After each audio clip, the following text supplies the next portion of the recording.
ಎಲ್ಲರಿಗೂ ನಮಸ್ಕಾರ. ಇವತ್ತು ನಾವು ಹೋಗಿದ್ದು ಮನೆ ದೇವಸ್ಥಾನಕ್ಕೆ ಸಂಕ್ರಾಂತಿ ಹಬ್ಬಕ್ಕೆ. ವಿಡಿಯೋ ಸ್ವಲ್ಪ ಲೇಟಾಗಿ ಅಪ್ಲೋಡ್ ಮಾಡ್ತಾಯಿದ್ದೀನಿ. ನಾವು ಹೋಗಿದ್ದು ಇವತ್ತು ನನ್ನ ಬ್ರದರ್ಸು ಮತ್ತು ನಾವು.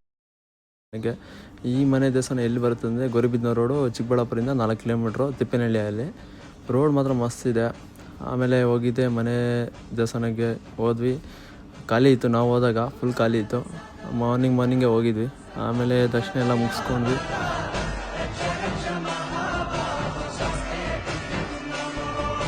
ಆಮೇಲೆ ಸೈಡಲ್ಲೇ ಇನ್ನೊಂದು ದೇವರಿತ್ತು, ಆ ದೇವ್ರನ್ನೆಲ್ಲ ಮುಕ್ಕೊಂಡು ಮತ್ತೆ ಸುತ್ತ ಬೆಟ್ಟ. ಈ ಟೆಂಪಲ್ ಏನಿದೆಯೋ ಅದು ಫುಲ್ಲು ಸುತ್ತ ಬೆಟ್ಟನೇ ಇರುತ್ತೆ. ಒಂದು ಗಾಡಿ ಸೌಂಡ್ ಏನೂ ಬರೋಲ್ಲ, ಫುಲ್ ಪೀಸು. ಆಮೇಲೆ ಬಂದ್ವಿ ಪ್ರಸಾದ ತಿನ್ನೋಕ್ಕೆ. ಪ್ರಸಾದ ಎಲ್ಲ ಆಯಿತು. ಆಮೇಲೆ ನೋಡಿದ್ವಿ ಜನ ಸಾಗರ ಆಗೋಯಿತು. ಆ ಜನ ಸಾಗರದಲ್ಲಿ ನಾವು ಎಲ್ಲ ಗಾಡಿಯೆಲ್ಲ ತಪ್ಪಿಸ್ಕೊಂಡು ಹೋಗೋ ಪಟ್ಟಿಗೆ ದೇವ್ರು ಕಾಣಿಸಿತ್ತು. ಇದೇ ಮೈನ್ ಗೇಟು. ನೋಡಿ, ಯಾರನ್ನ ಬರೋಂಗಿದ್ರೆ ದೇವಸ್ಥಾನ ಏನಾರು ನೋಡಬೇಕು, ಫೋಟೋಶೂಟ್ಗೆಲ್ಲ ಸಖತ್ತಾಗಿರುತ್ತೆ, ಬನ್ನಿ. ರೋಡ್ ಮಾತ್ರ ಸೂಪರಾಗಿದೆ. ಇದ್ರ ಬಗ್ಗೆ ಇನ್ನೂ ಇನ್ಫಾರ್ಮೇಷನ್ ಬೇಕಿದ್ರೆ ಯೂಟ್ಯೂಬಲ್ಲಿ ಅಪ್ಲೋಡ್ ಮಾಡಿರ್ತೀನಿ, ನೋಡಿ.